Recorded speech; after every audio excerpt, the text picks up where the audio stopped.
All right, I just had to re-record because I had some rib on my mouth. My mom, shout out to my mom for making these bomb ass ribs. Um, what I'm realizing today is that sometimes I'm the problem. Not sometimes, sometimes I'm the problem. I ain't gonna put everything on me.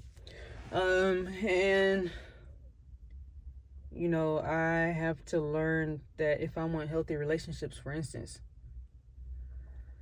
I can't be scared to sit in those uncomfortable, heavy emotional moments. Like and my mom would say that you just want to zoom past stuff. I do. Uh, I know what I did wrong, I think. And the best way to go about that is changing it through an actionable step. But I understand that some things need to be said because also I often think that people know how I'm feeling or what they should be doing or how they should be communicating with me. And I'm learning that they don't know. In fact, people really perceive me, new people in my life, as put together. That's wild. And I did this drawing the other day that I'm going to bring to life in a creative way. And it just talked about my outside face. And others might see, oh, she seems responsible. She seems put together. She seems composed. She seems calm under pressure, in chaos. I mean, I am in chaos. Chaos.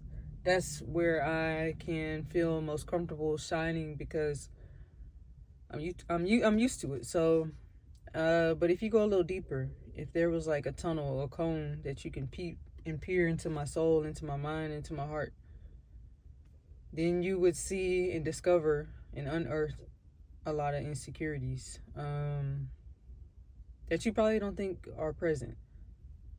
A lot of overthinking, why I'm quiet a lot of times, why I don't communicate, or maybe I ain't text you back. I'm off deep into my thoughts. I'm off deep into research and studying, all in the hopes and the outcome being more healing. The more that I know, the more that I can grow.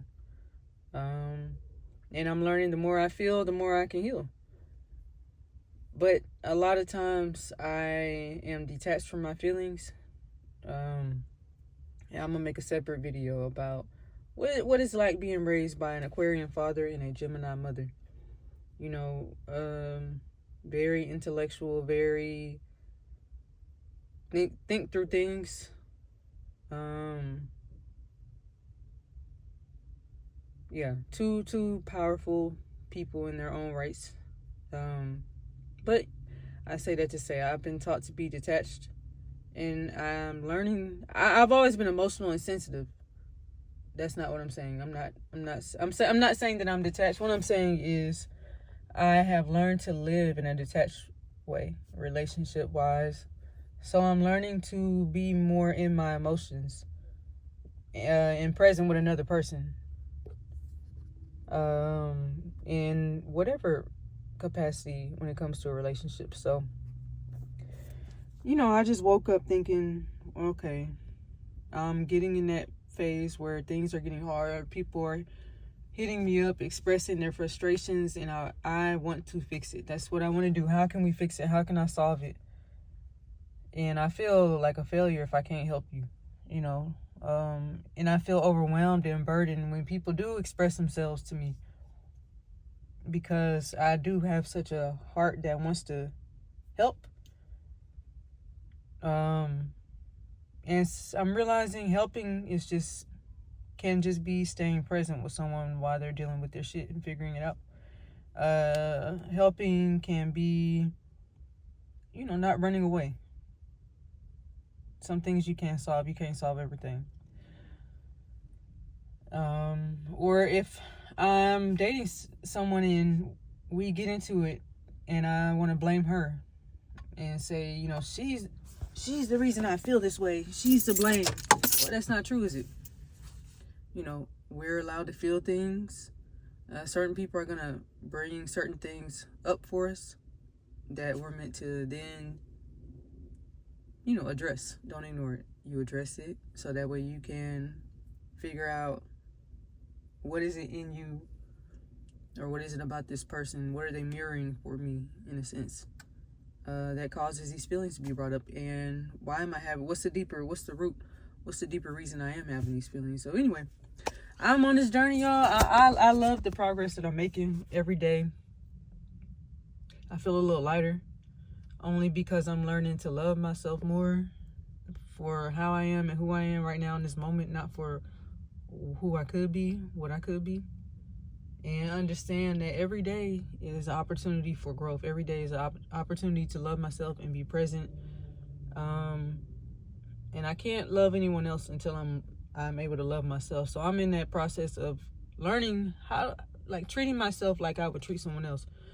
Treating myself how I would treat a friend, so that way I'm filled up so I can pour into the ones I love.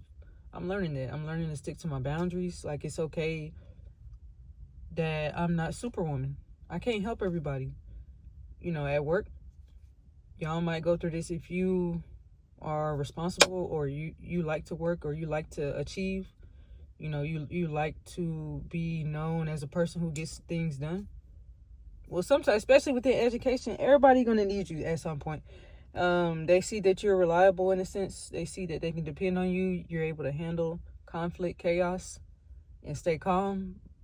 But the more that you're taking, the more you say yes and agree to do this, the more that you try to give and pour into these situations without pouring into yourself, you'll crash and burn every time.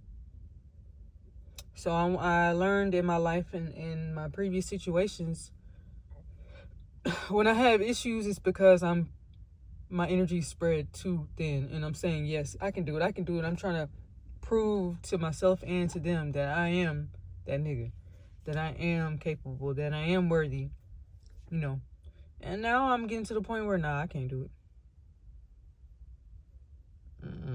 When I feel like I can, okay, but don't make it a habit. I gotta pour into myself, my finances, my health, my wealth, my mental health.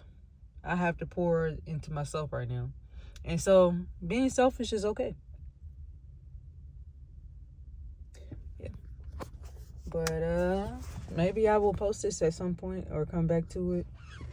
But yeah, peace. Be blessed, y'all.